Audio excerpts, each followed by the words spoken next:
It's Wednesday, May 12th, and this is now on HNN. This just in, witnesses say a man was intentionally set on fire downtown. We'll have the latest on the investigation coming up.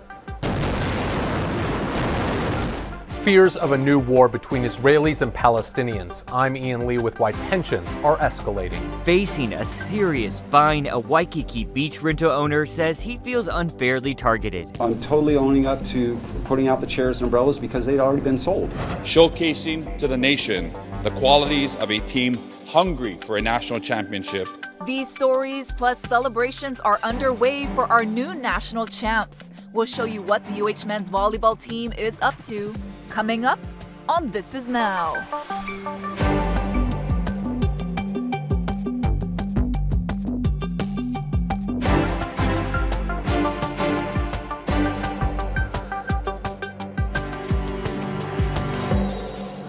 New at noon, a lot of new details just into our newsroom about this story. An investigation is underway after a 37-year-old man was rushed to the hospital with multiple second and third degree burns over his body. Witnesses tell our reporter at the scene he was intentionally set on fire by a suspect who then fled the scene. The victim was apparently sleeping when the incident happened. Officials have not provided further details, so information is very limited at this time. We do know that emergency personnel responded to the scene near the Poly Longs around 5:50 this morning. The Honolulu Fire Department said the man suffered burns on his head and right arm. EMS treated and transported the victim to the hospital in serious condition. Authorities are currently investigating the situation. When we get any more details, we'll be sure to pass them along to you on your HNN digital platforms.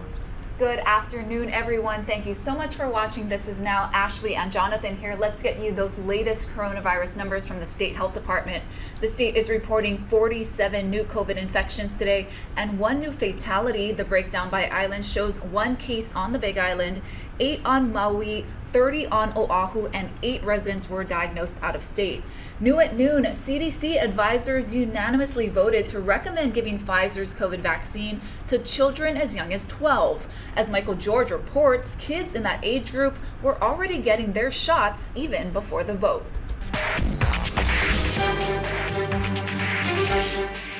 13-year-old Tyler Moore got his first dose of Pfizer's coronavirus vaccine at Cape Fear Valley's COVID-19 vaccine clinic in North Carolina Wednesday. It wasn't painful. It felt like a little tap on my shoulder.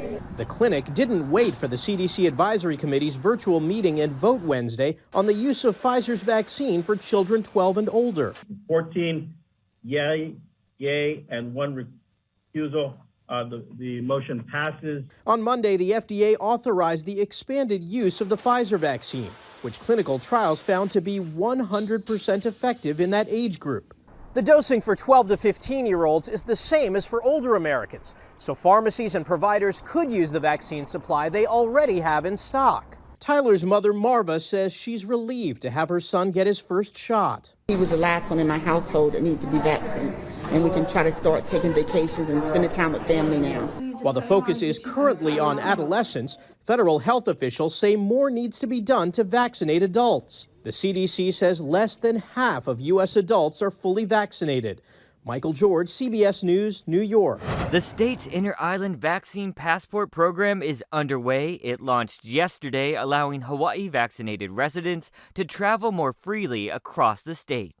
It was good, it was smooth. You know, we had little bit problems here, but they worked on it very fast and got the problem done and helped us out. I think it's great. I'm a nurse. It's really helpful, and I think it'll help the islands to stay down where we should be. Finally can travel and see family. It's big. The passport works through the Safe Travels app, but travelers are encouraged to also bring their paper vaccination cards in case of any hiccups in the system. New at noon, here's Doug Murdoch, the state's Chief Information Officer, with more on how the program is going so far. First of all, we've had over 8,000 people make uploads of their cards into the system already. So we know it works and it's working well. Now, Governor Ige says the program will hopefully open up to trans-Pacific travelers later this summer. The problem that we tend to have is that there's so many different databases full of vaccination records, both federal and state. I think I've heard there's at least 65 government databases and then a whole bunch of provider databases that have vaccination records. So a lot of companies are working on trying to bring that all together so that we can source through one, but it may be one state at a time or one vendor at a time for a while. So you might see us bring on, California or CVS or Walgreens, or Walmart or something like that. It might be kind of hit and miss for a while until the country gets everything aligned into one. There are disruptions at gas stations across the Southeast as a critical pipeline remains shut down because of a cyber attack. Femi Redwood has more. Anxious drivers in the Southeast continue to pack gas stations. I've never seen anything like this, have you? It's like the toilet paper fiasco all over again. The Colonial pipeline shutdown is now entering day 6. All the stations that both their bags on them said they full out of fuel. In Virginia, where a number of fuel stations have run dry, cars began lining up before sunrise, leaving motorists to take what they could. Premium a little high, but I'm going to get it anyway. According to AAA, panic buying and shortages at stations have sent the average price for a gallon of regular to about $3 for the first time in nearly 7 years. If the pipeline shutdown drags on, analysts fear it will only get worse, with a gallon of gas hitting $3.15 or higher by Memorial Day weekend. With vaccine rates going the way that they are, we are expecting a barn burner of a summer driving season. Michael Tran is a global energy strategist and says at this point, every day really counts. If we are able to take this pipeline back online later this week, you're still going to be seeing widespread shortages for a period of time after that as the pipeline loads up. So far, Florida, Virginia, North Carolina, and Georgia have declared states of emergency. The folks should follow the advice of the governors and the attorney generals, which they're asking folks not to panic, not to hoard gasoline. The Department of Energy is pleading with Americans to remain calm while Colonial works to get its system fully back online. Femi Redwood, CBS News, New York. New at noon, Air Canada will launch more nonstop options from Canada to Hawaii this winter, including the first Montreal to Honolulu and Toronto to Maui service. These new flights are in addition to the airline's long-standing services from Calgary and Vancouver to the islands. Canada is a major tourism market that the state is always attempting to lure. Air Canada is Canada's largest domestic and international airline. Today we're getting a closer look at facial recognition technology being rolled out at DKI. Let's turn it over to Casey Lund with more on that. Good afternoon. Well, this program actually rolled out here at the Daniel K. Inouye International Airport at the end of last month. And the technology, these cameras here at the international arrivals, have already been in place. What's changed is that the process is now automated, meaning that returning travelers as well as international visitors no longer have to go through that manual document check. It should streamline the entire process both for travelers as well as Customs and Border Protection agents. The process works by comparing a photo taken by the system to high-quality images like passports and visa photos. The agency said the comparison takes only seconds and is more than 98% accurate. If a traveler cannot be matched to a photo on record, customs agents will follow the traditional inspection process for entry into the U.S. Assistant Port Director Chris Hawkins says the Simplified Arrivals program has already been effective in catching travelers using fraudulent documents. Yeah, we've had a lot of success stopping imposters coming into the United States. It's currently in about 30 airports across the country, and we're happy to have it here to modernize air travel arriving here in Honolulu. Hawkins says photos of U.S. citizens are deleted 12 hours after identity verification. Travelers are able to opt out of the Simplified Arrivals program, but they would have to have their passports checked manually. I'm Casey Lund for This Is Now. This morning during a closed-door meeting, House Republicans voted to remove Congresswoman Liz Cheney from her leadership role.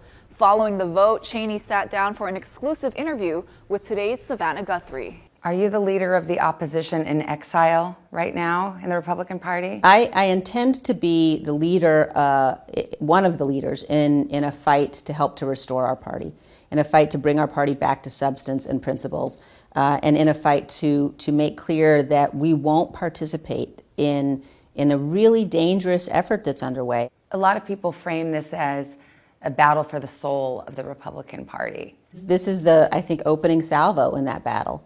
And it's a battle we have to win because it's not just about the Republican Party. It's about the country. The Trump political team is actively looking to coalesce around a primary challenger to you. What is your message to them? Bring it on.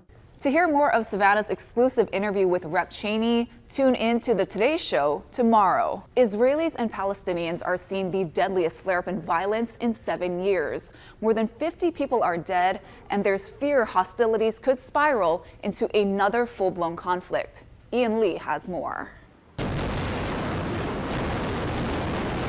Hundreds of Israeli airstrikes rattle the Gaza Strip, home to more than 2 million Palestinians. Israel says it's targeting Hamas and Islamic Jihad leaders, but civilian buildings were destroyed too. The Palestinian Health Authority says dozens have been killed, including at least 13 children. 60 miles north in Tel Aviv, a shooting match lit up the sky overnight. Israel's missile defenses struggled to intercept more than 1,000 rockets from Gaza. On the ground, sirens wailed and people took cover. 6 Israelis, including a child, have been killed since Monday. Prime Minister Benjamin Netanyahu says Gazan militants will pay a heavy price. This round of violence began weeks ago when Israel restricted gatherings during Ramadan and moved to evict Palestinians from their homes in East Jerusalem.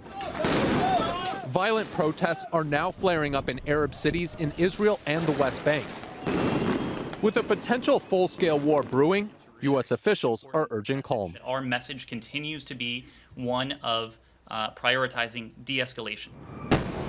But neither side looks ready to back down as rockets keep flying and Israel's military mobilizes along the Gaza border. Ian Lee, CBS News. Continuing coverage now, the death of UH football icon Colt Brennan sent shockwaves through the sports world yesterday, with many weighing in on his incredible legacy. Today we talked to Dan Morrison, the former UH quarterbacks coach who spent a lot of time with Colt. Well, a lot of what Colt was is he was extraordinarily competitive, and he was very, very intense as far as wanting to learn this offense as fast as he could. And he really spent the time in there, and more so than most, as far as looking at film and asking questions. And he was he always had some funny comment to make about it, but at the same time, he pulled Devon in and he'd pull Ryan in, and we'd watch it together. He really wanted to make sure that as he started to figure it out, and he started to figure it out in 2005. As he started to figure it out, that's when he really started to say, we got to get this thing down because this could really take off. So. And they really worked at it. He always told me that the best times they ever had were in the summertime, up and up the field, 2 hours in the evening, crank up the music, go for 2 hours, just throw and throw and throw and talk and talk and talk. And they did that every day up there. And that's where it really got good, is when they all were working at it so hard. And you can look for extensive coverage on the passing of Brennan on our H&N digital platforms. Celebrations are underway for the UH men's volleyball team. Let's start in Washington, D.C., where Congressman Kauai honored the national champs on the House floor. Today, it is with overwhelming pride that I rise to congratulate the 2021 NCAA men's volleyball national champions of the University of Hawaii. In Columbus, Ohio, this past Saturday, the Rainbow Warriors dominated Brigham Young University in a 3-set sweep, showcasing to the nation the qualities of a team hungry for a national championship, only made possible through years of hard work, perseverance, grit, mental fortitude, and sportsmanship. As a former Rainbow Warriors men's volleyball player and proud alumni, I know how much this victory means to the program and all of Hawaii. Here at home, Governor Ige and Honolulu Mayor Rick Blangiardi held ceremonies to celebrate the big win. And let me just say, this is what happens when great teams and great coaches get together. I've been involved in University of Hawaii sports since 1965. I've seen many great games, many great victories. I've seen conference championships, but national championships are really rare and hard to come by. It's an incredible manifestation and testimony to what you don't see up here, the kind of grit and determination and desire to win and push themselves beyond limits. This is what it's all about. It's been a whirlwind since the 93 minutes of glory that we had in Columbus, Ohio last Saturday night. I'm not sure I can really understand what this means long term, but I know it's a big deal, and we're really appreciative of being honored here today. You know, last time they had an NC2A tournament, we finished second. And, you know we've been doing a lot of good stuff, and these guys have worked really hard, both in and out of the classroom and, in the practice gym and the weight room. And we knew we were on the right path, and we were, committed to that path, and would continue to, to uphold the values that we believe in and conduct ourselves the way that we feel was a championship path and one that would get us there. Still impressed. I know. Very Good thing cool. I have sleeves on today because I have chicken skin all over my arms. Yeah, that was a great acceptance speech there by Coach and by Rick Blangiardi, giving mad props to them as well. Let's take you outside because you might still get a chance to see that winning championship team. They're on a trolley right now, heading through the city, giving a little victory lap, and they're going to make their way back up to campus. But it's a beautiful day out there to do just that. Let's turn it over to Guy Hoggy to see how those conditions are going to shape up over the next few days. Aloha on this Wednesday. The trade wind weather continues. It's going to be just gorgeous for the next several days. However, we are expecting maybe a little bit more rain and a little bit more stronger trade winds over the weekend. Now, this morning it's a little squishy for a handful of windward spots, but the rainfall is of the light variety. Plus, with these trade winds, whatever showers are coming in are moving along at a good pace, and that limits the rainfall buildup. Flooding is not an issue. And those trade winds are expected to get a little bit stronger as we head into the weekend. The trade winds will run firm for the next couple of days, though. We've got trade winds coming up to about 15 to 20 today. There'll be lots of sunshine by the middle part of the day as those showers dry up from the morning, and then the sunshine will continue into the afternoon hours. Now, the surf should get a little bit of reinforcement on the south shore over the next couple of days. Small pulses will be rolling in. Nothing big, no significant swells expected anytime soon. And this could be the last gasp of North Shore wintertime energy. Is definitely dropping out there. So we've got nice trade wind weather for the next couple of days, a slight increase in wind speeds, as well as showers coming in on Friday. Keep it here on Hawaii News Now. We'll have all your severe weather updates. A beach rental shop in Waikiki is facing a big fine now for pre-setting lounge chairs before customers arrive. Jolani Martinez has much more on that. During the day, there's usually hundreds of chairs and umbrellas along the shore that's taken down just before the sun sets. While Hawaii's beaches are public, it appears the state is cracking down on businesses trying to reserve a spot for customers. We spent our life savings to open this shop in the Ilikai, and it's like David going up against Goliath, basically. Every day, Bruce Sanger and his team make the trek from his shop in the Ilikai Hotel to the other side of the Hilton Lagoon to set chairs and umbrellas on the beach for customers. In March, the Department of Land and Natural Resources began investigating Sanger after the Hilton Hawaiian Village complained about him setting up before renters arrive. On two separate occasions, a DoCare officer says there were umbrellas put up that were not in use for about an hour. On April 9th, a state investigator took this video around 7:45 a.m., reporting 18 chairs on site, but no customers using them. I'm totally owning up to putting out the chairs and umbrellas because they'd already been sold. I wasn't pre-setting and trying to sell them. I was waiting for the guests to show up. They'd all been sold the night before. In addition to giving Sanger a cease and desist, Sanger is getting slapped with a $62,000 fine, plus an extra $3,200 for the 60 hours of investigative work conducted by DoCare officers. Sanger says he stopped pre-setting chairs after getting the cease and desist letter. In the Hilton's complaint to the state, they say Sanger's business is interfering with their own concession operation, which they run through Waikiki beach activities. Longtime concession operator Clyde Aikau claims the Hilton is monopolizing the beach. The Hilton is claiming 100% jurisdiction on Dukahanamoko Beach in their umbrellas, in their surfboards, in their aquacycles, in their paddle boats, in their floats and everything else. They're claiming 100% jurisdiction, and nobody else can come on this beach and set up an umbrella. That is totally wrong. When asked for comment, the Hilton said that this is a matter between Mr. Sanger and the state. Sanger will make his case before the land board Friday and says if he doesn't win there, he will appeal. Reporting from Waikiki, Jolani Martinez, Hawaii News Now. Certainly the internet is talking about that story on our social media platforms here at H&N, but let's get to some other news. So the cyberspace is buzzing about, and if you're looking for a way to make a little cash, this could be it.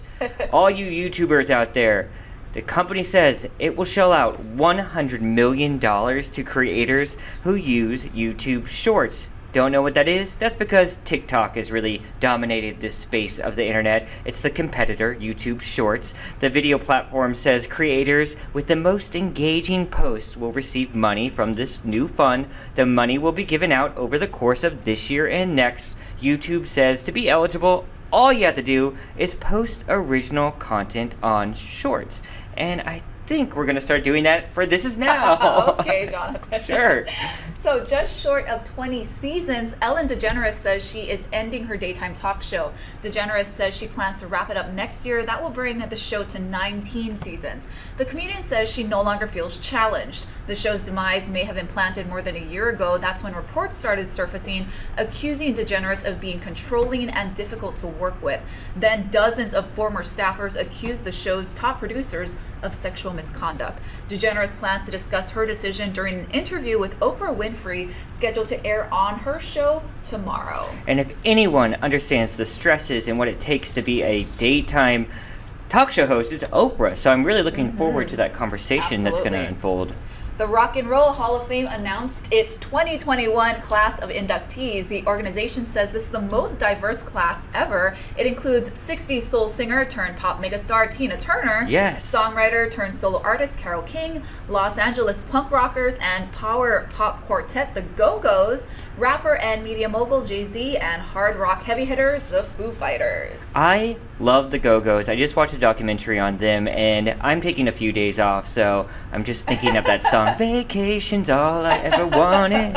I love all the nominees. They're really great. Yeah, that was a good list. Yeah. It really was. And here at home, the crews of the Hokule'a and Hiki'analia are gearing up for a 3-week sail. Magnificent. I don't know how you'd explain it, but it's just going to be just as amazing as the Around the World voyage. It's actually going to be longer. That's how big the Pacific Ocean is.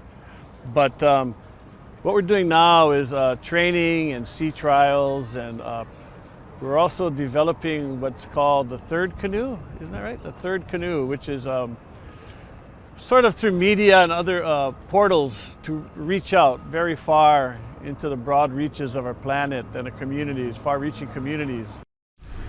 They will head from Sand Island to the Doldrums. It's about 5 degrees north of the equator in the Pacific Ocean. Now, this training sail is in preparation for the 41,000-mile, 3.5-year voyage across the Pacific. That's set to begin next May. Master navigators Nainoa Thompson will lead Hokule'a, and Bruce Blankenfeld is in charge of Hiki'analia.